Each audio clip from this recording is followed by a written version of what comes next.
So I made a video on wind power involving torque and power with this 3-to-1 belt, and I threw out these quick numbers that didn't have any units or anything just to demonstrate that ratios for gears and belts don't actually change the power output. And if you haven't seen that video, of course you want to go watch that. It's on my bigger channel with tons of subscribers on it. This is of course the more technical channel where you're gonna actually learn the real nitty-gritty engineering type stuff. And so that's what this video is to go into actual torque and power calculations for anybody that wants to be able to do them and understand them. So if you go to Google and you're searching for how to calculate power, whether it's watts or in horsepower, you get all kinds of results.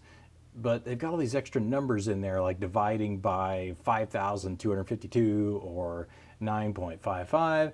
And as an engineer, I look at those formulas and it drives me nuts because I want to know where the units are. If I can't follow the units all the way through the equation, I have no confidence in the answer. And really, that formula with those numbers, you don't really need it if you understand the physics behind it. And that's what we're going to dive into.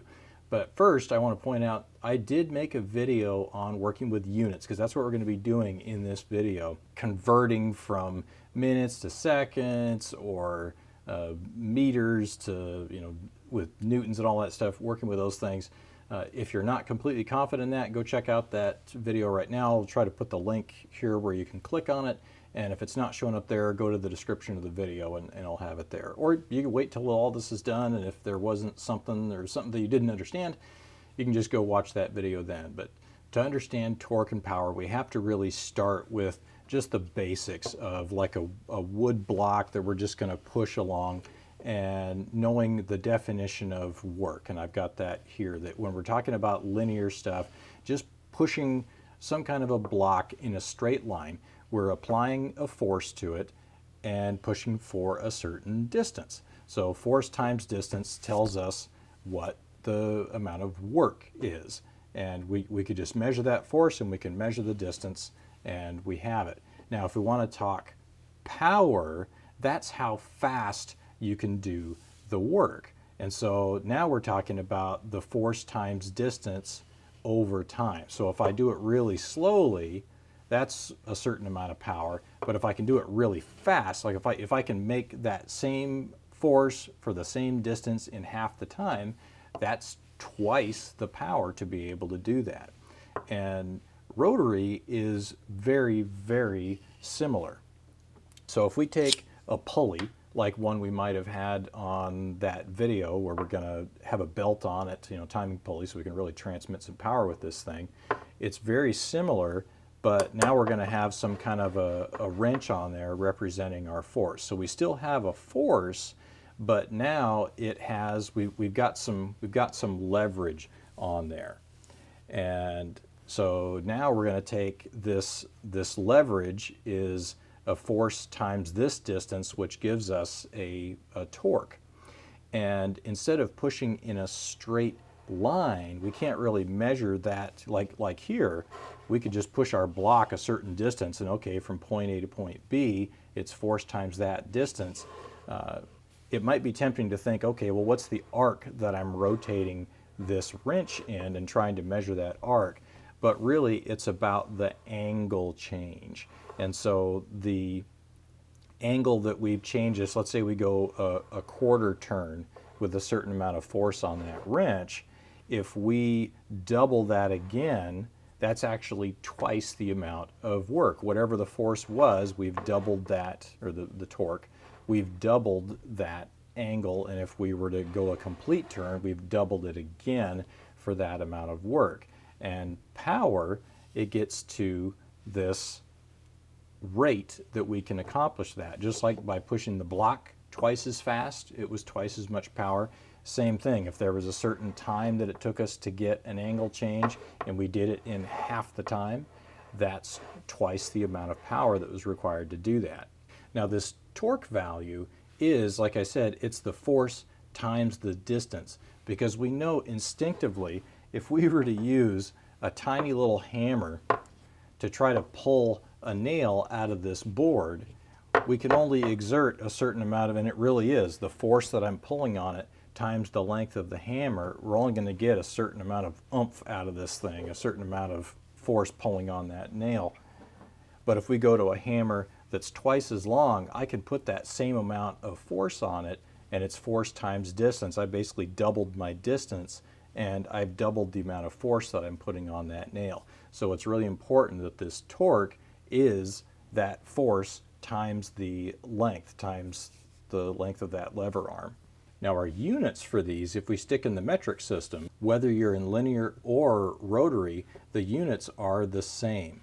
It's Newton meters, which is the newtons would be the force, and the meters are the distance that we've pushed it. Rotary is also Newton meters, and this is where it can get a little bit confusing because the torque gives you Newton meters all by itself, but we're not done. We still have to multiply times the angle change. And it's the same thing with the power, that the power is Newton meters per second, which works out to watts. And we get that with our force times distance over a certain amount of time. And in the rotary, it's the same thing. We have Newton meters per second, but we still have to multiply times the angle change. And how do we do that? Well, let's get into that right now. So we want to be able to rotate our timing pulley through a full turn. And when we're doing that, it's helpful to know what the circumference of a circle is. It's as if we were walking all the way around. How far would we have to go to travel a full circle? And of course, the relationship of circumference to diameter is the definition of pi. So if you know the diameter of a circle, multiply times pi, and it will tell you the circumference. Now, because we're talking about a radius here, we're not talking about the diameter, we want to look at what the relationship would be for a radius of this lever arm. And of course, the radius of a circle is half of the diameter, or we say the diameter is equal to 2 times the radius. So we can say that the circumference is equal to 2 pi times the radius.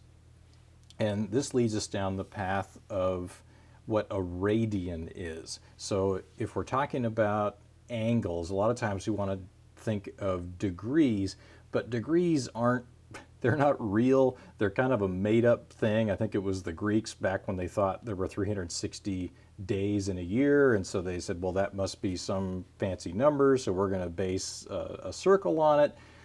Radians are an actual, we say it's dimensionless, but radians are, and what I think 1 radian is like 67 degrees is what it works out to. But basically looking at this relationship of radius to the circumference, we say that 1 revolution works out to 2 pi radians, okay?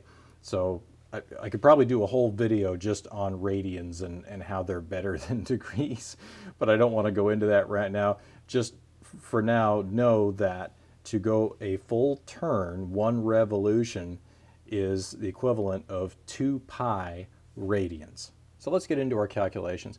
If we want to know the power output given a certain torque and RPM, we know that torque is going to be in Newton meters. So we're going to multiply Newton meters times, and well, we've got a certain RPM. And what is RPM? Revolutions per minute. So we're going to say revolutions per minute. But we've got Newton meters, and we need Newton meters over seconds, so we've got this revolution thing in there. So how do we get to Newton meters per second? Well, easy one. We've got minutes. How do we get from minutes to seconds? Well, we know how many seconds are in a minute.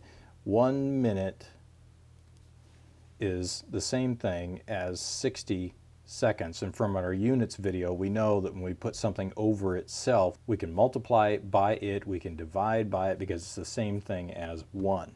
So we are going to multiply times 1 minute over 60 seconds, and the minutes cancel. Now we're left with this revolution thing in there, and we learned from our radian discussion that 1 revolution is the same thing as 2 pi radians. So we're going to put 1 revolution on the bottom and put 2 pi radians, and we said radians are dimensionless. I don't need to write the radians in there, but we're able to cancel out our revs. And so now we have Newton meter, we've got seconds on the bottom with this 2 pi over 60 thing. If we go 2 pi and we divide it by 60, I get this 0.1047, which is kind of weird. That gives me this, I actually have Newton meters per second, but that's kind of a weird number, so we typically will throw that in the denominator and we just go, what is 1 over that? And we get this 9.549. That's where that formula comes from, that if we want to know power in watts, it's equal to the torque in Newton meters times the revolutions per minute, the RPM, divided by 9.549, however far you want to carry that out. But that's where that number comes from, so that when we're done, we're converting revolutions. It's basically converting the revolutions per minute to 2 pi revolutions per second, so that we get Newton meters per second, which we know are the units for watts for power. Now, if we wanted to get this in, let's say you want to get it in horsepower. Apparently James Watt came up with this: 1 horsepower equals 550 foot-pounds per second. And if we want to be able to multiply our torque and RPM and get into this foot-pounds per second, we're going to take foot-pounds and then we're going to multiply in revolutions per minute, just like we did above. And then the same thing goes, that we have to convert the minutes to 60 seconds, so the minutes cancel. And same thing with 1 revolution is 2 pi radians, so the revolution cancels. And we get this same 1.047, but it's left with foot-pounds, with, well, foot-pound seconds. But now we have this 550 foot-pound seconds. It's not like the Newton meter seconds where it's straight into watts. It would be like taking Newton meter seconds and saying that 550 Newton meter seconds make a watt, but that's not the case. Newton meter seconds are the definition of a watt, but this gives us this extra step that we have to go through. So we have our 2 pi over 60. If we want to know our power in horsepower, we have to take our 2 pi divided by 60 that we got. There's our 2 pi and there's our 60. And then we say that basically it's like doing another conversion, that 1 horsepower equals 550 foot-pounds per second. So we had foot-pounds seconds that we have to convert. So to make those go away, we have to multiply times 1 horsepower. We have to convert 1 horsepower over 550 foot-pound seconds to make those go away. And now we've taken basically 2 pi divided by 60, divide by 550, and it ends up making this 1.904 times 10 to the minus fourth. It's one really small number, kind of like we way smaller than we ended up in here. But if you take the reciprocal of that, it ends up being 1 over 5,252.1111 whatever. And that's where you get the formula of power in horsepower equals torque in foot-pounds times RPM divided by 5,252. So there are those formulas that if you look online, that's what you're most likely to find for calculating power in watts and in horsepower. And they have, yeah, they've got these weird numbers on the bottom that it's like, okay, I'll just do what you say. But now you know where the background is, the units and everything, that you can find your way.